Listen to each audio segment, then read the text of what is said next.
Estamos aqui com o especialista Thiago Valdec. Ele é responsável pela carteira de fundos imobiliários aqui da Nomos. Então nós vamos bater o papo com vocês que gostam. Galera do Vem Quem Pode, Thiago, gosta muito de ganhar dividendo, renda passiva e tudo mais. Pô, maneiro. É por isso que nós te chamamos aqui. Muito bem-vindo, muito obrigado pela sua disponibilidade. Tá bom? Então a gente já vou começar aqui esse bate-bola te perguntando, de fato, o que são fundo imobiliário? Vamos lá. Fundos imobiliários tem um histórico mais recente aí, né? A gente veio de bastante tempo ali ouvindo ações que pagam bons dividendos. Fundos imobiliários ali surgiu em meados de 2012. Hoje já tem mais de 2 milhões de CPFs aí investindo, então é um fluxo que cresce bastante.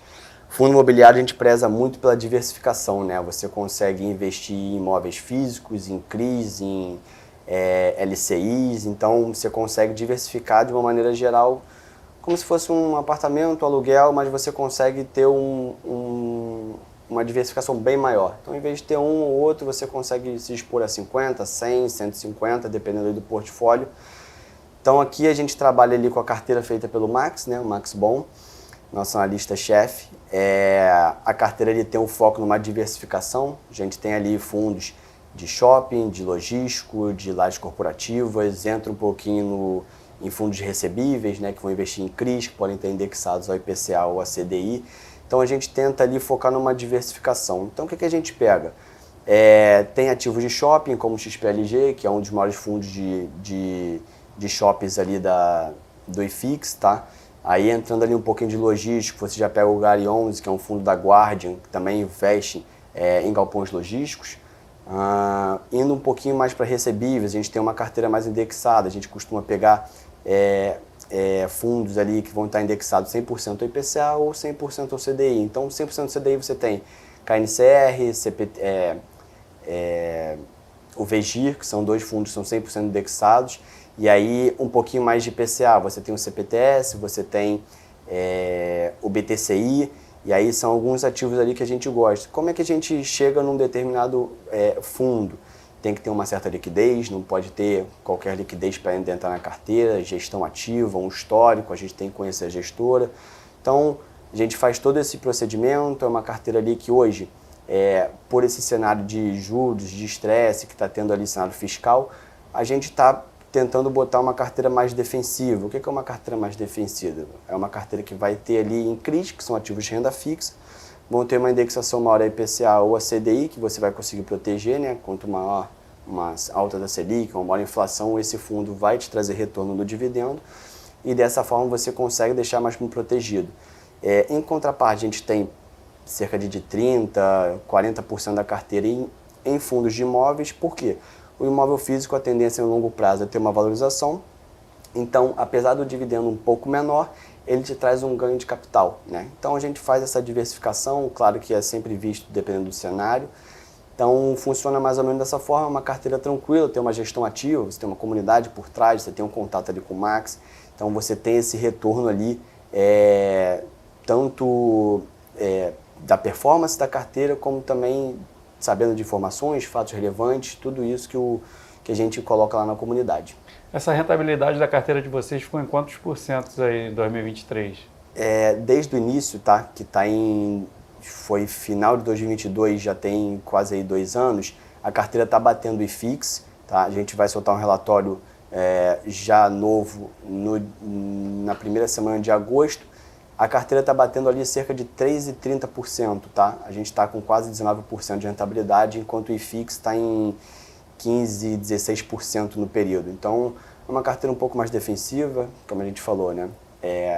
Dependendo do cenário, uma possível queda da Selic, como teve, se expor a fundo de tijolo pode ser mais positivo, porque você tem ali um retorno, já que esses fundos eles acabam sentindo mais. Renda variável é assim, você tem uma Selic muito alta, a galera sai da renda variável e busca renda fixa, né? Então, o fundo de tijolo ele acaba sendo muito afetado por isso. Em contrapartida, a gente pega ali fundos que têm bons fundamentos, né?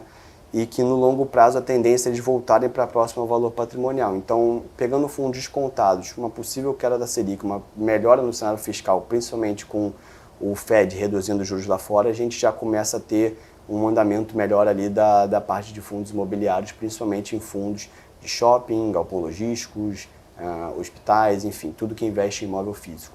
Para você botar um fundo novo na tua carteira, o que você faz? Você começa por onde? Qual é o seu critério? Começar pelas gestoras? Acho que é principal, né? Essa pergunta é boa, porque muita gente ela vai direto no dividendo, né? E aí você não sabe, pô, esse aqui pagou 16% de dividendo, está distribuindo R$2 por mês. Mas por Só quê? que aí você não sabe se é recorrente, não é não recorrente, se tem alguma amortização. Então, a gente sempre preza que, tem muito cliente que vem perguntar isso, a gente sempre preza, olha, procura saber mais, vai na gestora, a gente tem ali algumas gestoras que a gente tem contato, que a gente tem uma maior facilidade. Pode passar ali umas 3, 5 aí gestoras. A gente gosta bastante da Quineia, da Valora, da própria Jive, então assim,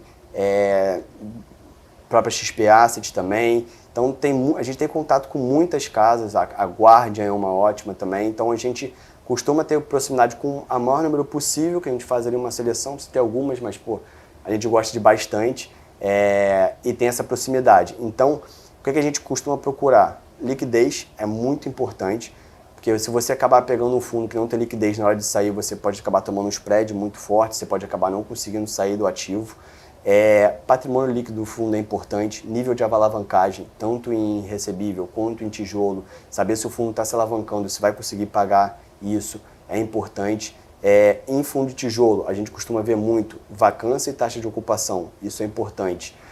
Em fundo de recebível, a gente vê o histórico, se tem ali default, se o rating da carteira é importante. Não adianta você pegar ativos high yields que a relação risco-retorno não fecha.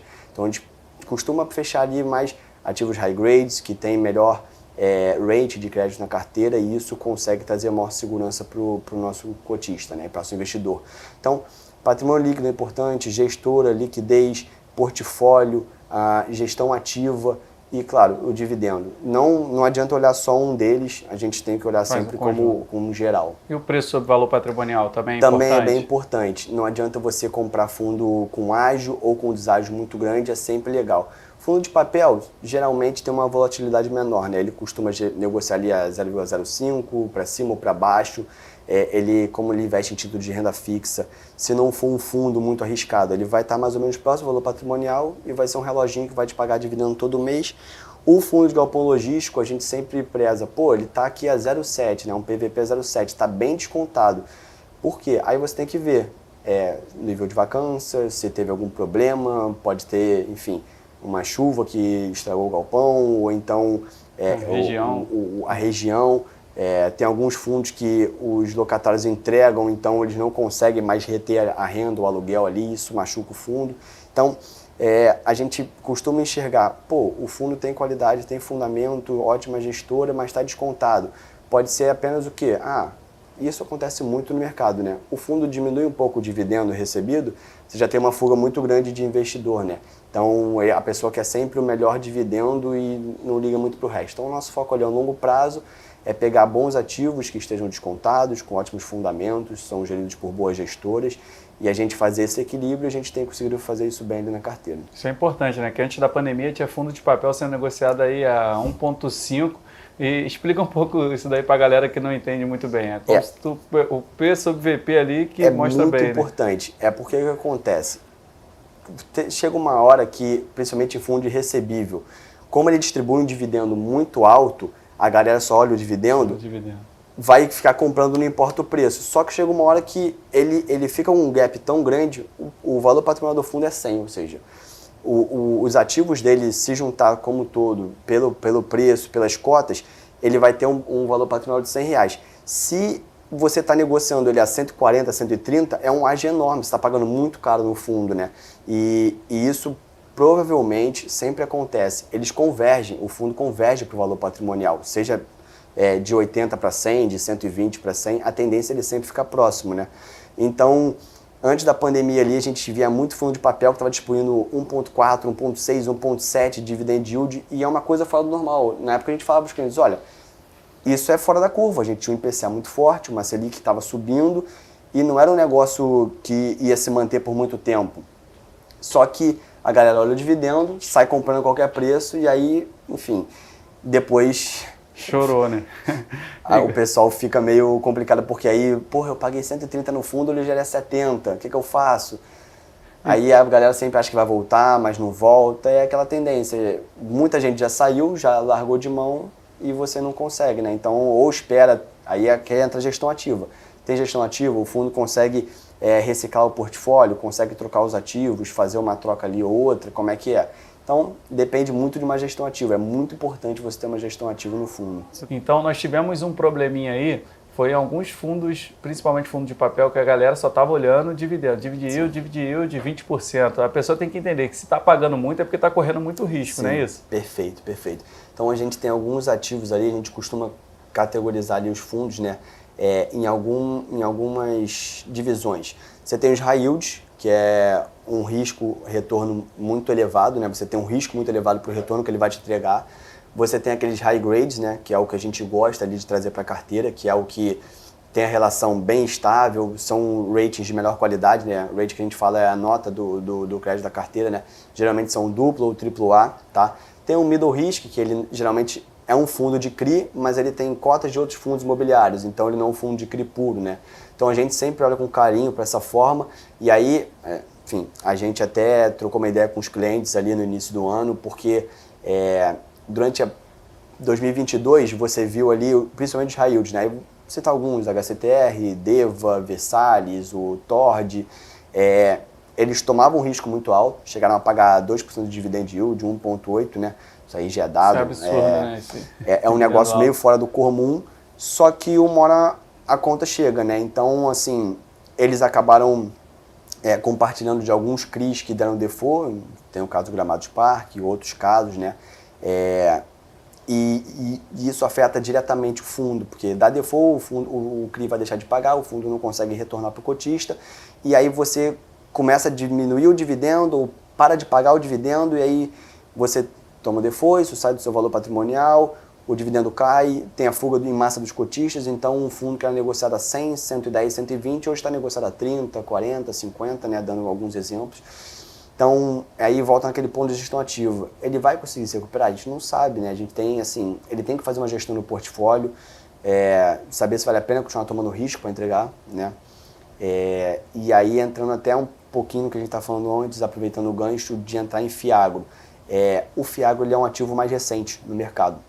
A gente sabe que o agro no Brasil é muito forte, é uma tese assim, pouco explorada, né, no caso dos Fiagros, tem menos de um ano aí, um pouco mais de um ano, então apesar de ter algumas gestoras como Itaú, Quineia, que já tem os fundos e o próprio Banco do Brasil, que você vê que conhecem muito bem o agro, mesmo assim eles não conseguem mitigar o risco, né, porque acaba que como é uma coisa meio nova, quando bate em um, acaba esperando para todo o outro. Então, por exemplo, tiveram alguns Fiagros que tiveram default, né, de CRAs, que eles não conseguiram acionar o seguro ou fazer algo que eles conseguissem retornar ali o que eles investiram, e isso acabou afetando como um geral, né, não necessariamente só um. Então, apesar dessa volatilidade que a gente está tendo agora, teve a questão também da quebra de safra, de uma safra menor esse ano, e isso também impactou diretamente os Fiagros.